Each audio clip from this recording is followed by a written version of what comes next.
If your childhood took place sometime in the last 2 decades, there's a pretty high chance you recognize this sound. Or maybe at least this image.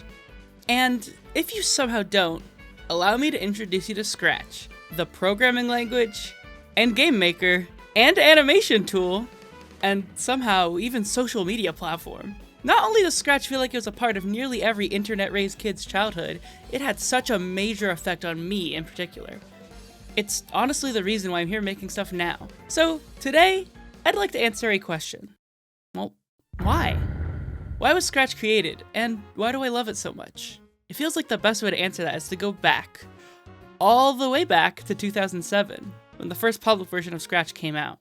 This is the one I remember with the most fondness, personally. Scratch itself revolves around a pretty simple concept. You put blocks together that tells a sprite what to do. For example, I could put something like, when flag clicked, change X by 10, and then boom, I press the start flag, and now the cat moves 10 pixels forward. It's this simple and clear logic that makes it super accessible for kids, and, at least for me at the time, really got the gears turning in my brain. It was easy to visualize all the cool kinds of things you could do with Scratch's logic. From games to animation and pretty much anything else, the sky was the limit with this program. Of course, the editor itself was only one part of the puzzle. Scratch was not only a visual programming tool, but also a website. And this is where a huge community formed around all the kids that mess with this program. From Scratch the editor, you can share your project, giving it a title, description, and tags. After doing this, anyone else in the world who went to the Scratch site could see what you made. This blew my mind as a kid. I wasn't really allowed on social media when I was really young, so the fact that not only I could make games and animations all by myself, but that other people could actually see them, that's so cool! And with this sharing functionality, Scratch essentially was a simple social media platform in of itself. This was probably my first introduction to the concept of likes on the internet, or as some called them at the time, love-its. If a lot of people click this button, you might even have a chance to be on the front page of the site. But that's not the only thing that could land you on the front page. A huge part of Scratch and its culture was remixing. See, everything on Scratch is under a Creative Commons share-alike license, which means every single project uploaded is freely accessible for anyone else to modify, make their own, and then re-upload it on their own profile, as long as they give credit. This was all made very simple through the remixing system, where projects that were shared through this feature will automatically give attribution to the product they're based on. This gave rise to a lot of projects primarily intended for remixing, such as coloring contests, or the masterpieces on my profile, Add Yourself to Brawl, or possibly my greatest work, Add Yourself Dancing with Perry. Obviously now, it all sounds a bit silly and corny, but this collaborative social aspect of it is still just so wonderful, if you ask me. Scratch basically became my second home for much of my life as a kid. It's where I would craft my first super original character. Orange, the orange Kirby with anime hair. Isn't he such a cool guy? I would attempt to make my own games, participate in the aforementioned Add Yourself projects, and even try to make some friends as a dumb autistic kid on the internet. It was all really fun. But of course, time moved forward. A few years after I started out, Scratch would be completely overhauled in the form of Scratch 2.0. Originally, Scratch's editor was completely on the desktop, with the website being relatively separate from it. In 2.0, that would all change with the switch to Flash. You didn't even need the offline desktop editor anymore, and could now work on projects directly from the site, with everything being automatically saved to the cloud. It also introduced vector artwork alongside those original bitmaps, the ability to make clones of a sprite, and among a lot of other features, possibly the most important of all, cloud variables, which let you make games with online high score systems, or, if you were really insane, entire online multiplayer games. It would be an understatement to say this one update changed everything. What was possible had completely expanded, even the way you interface with the editor itself had entirely changed. But that wasn't all. The website also expanded, becoming even more like a social media platform. Friends on Scratch were replaced with followers, and user profiles now had their own comment sections. While this doesn't seem like a lot, it did end up changing the culture on Scratch a ton. Now you could directly communicate with people on their own profiles, and leave comments for them. Scratch was booming in 2.0.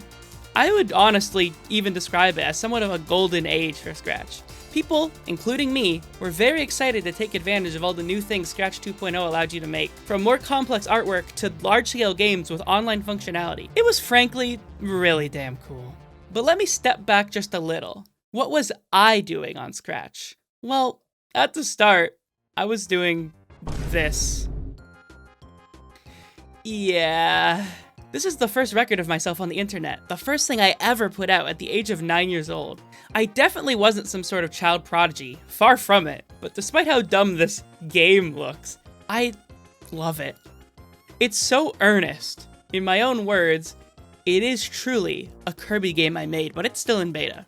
I would keep going after this, obviously. Scratch was such a wonderful creative outlet for me as a kid, and I couldn't help but just post things constantly. Projects like Kirby Soik Swad and Add Yourself Battling Meta King I Hate would flood my first account constantly from 2011 to 2012. None of them were particularly good at all, and they were full of strange, bad art and rampant spelling mistakes. But that didn't matter, did it? I was just making things, and without all the crippling self-awareness that haunts me today. Honestly, I would do anything to just try and get that sort of energy back. I wish I had some sort of grand reveal here, where I actually made an ultra-famous Scratch project that garnered a ton of likes and attention there, but no, not really. I swapped accounts around a lot, and I never did blow up or anything. I had a few friends, and I made little short animations or failed attempts at games, and that was pretty much it. Of course, I wasn't the only person on Scratch. Some people were making pretty incredible stuff on there, and I'd like to highlight some of it. When you talk about impressive Scratch projects, it's hard not to bring up Griff Patch. Even today, he's the most followed Scratcher by a wide margin. And really, going through his stuff, it's not hard to see why. He's made a lot of things pushing Scratch to its limits, but the stuff I personally remember most fondly are two projects. First is Scratch Area, a little recreation of Terraria. It's notable for having full, proper multiplayer. I remember hanging out in this game with some of my friends that I only knew on Scratch. I think I even remixed it to make a personal server just for us to play on together. Obviously, I had played Terraria before by this point, and this is, well, it's a lot worse. But aside from giving me something to do with my Scratch friends, it's also just really impressive. Making a large sandbox game like this in Scratch isn't easy, and making it have online multiplayer makes it even harder. The other project Griff Patch is most known for is pretty similar, honestly. It's called Paper Minecraft, and it's also a 2D scrolling recreation of a sandbox game. Unlike Scratch Area, however, it's a lot more fully featured. It doesn't have multiplayer functionality, but what's here is a pretty fleshed out 2D version of Minecraft. Mobs, crafting, and everything. This project is big enough that even non-Scratch game websites rehosting it come up when you search for it, which is pretty insane.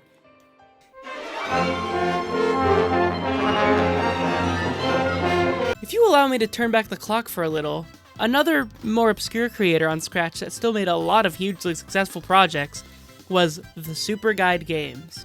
His claim to fame was the Paper Mario series. Not to be confused with their namesake, they are a bunch of platformers with light RPG elements that use sprites from the original N64 game. These games are super charming, full of poorly written lol random humor, but most importantly, genuinely hugely improved that this series would— God damn it, dude!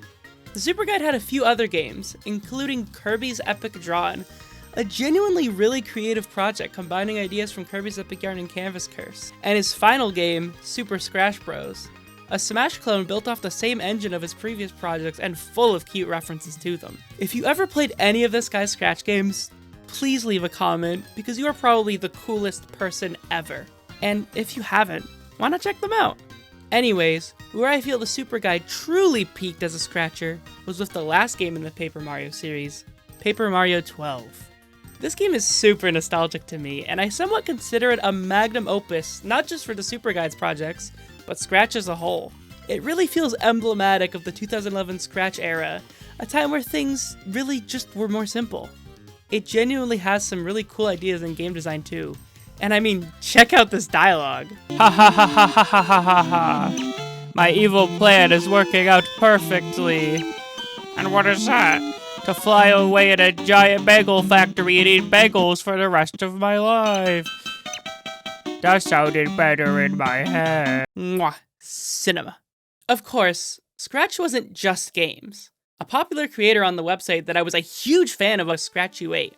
This animator's silly animations with this Mario recolor really inspired me to create things as a kid. I honestly can't remember now, but he might have been part of the reason I stuck with my orange Kirby OC for so long. Scratch U8 wasn't exactly breaking any new ground on the technical side of Scratch, but his stuff left an impact on me that I still feel today.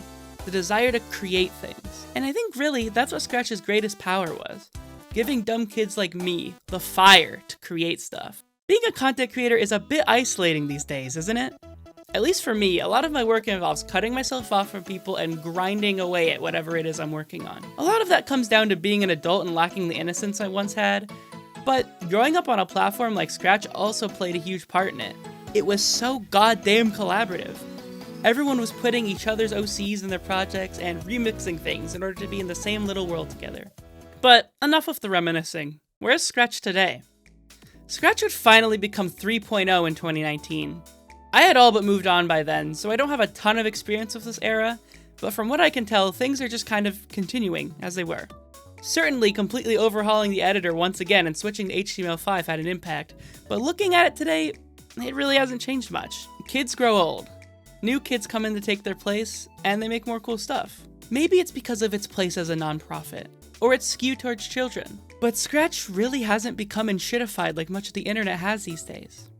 It's, in a way, a time capsule to a much simpler time, and all you have to do to go back is put some blocks together. Thank you so much for watching. This video's topic is near and dear to my heart, and I hope my love for Scratch could resonate with you like it did for me writing this. Since you watched this far, I'd love to hear in the comments about your personal experiences with Scratch, if you have any. Have an amazing day!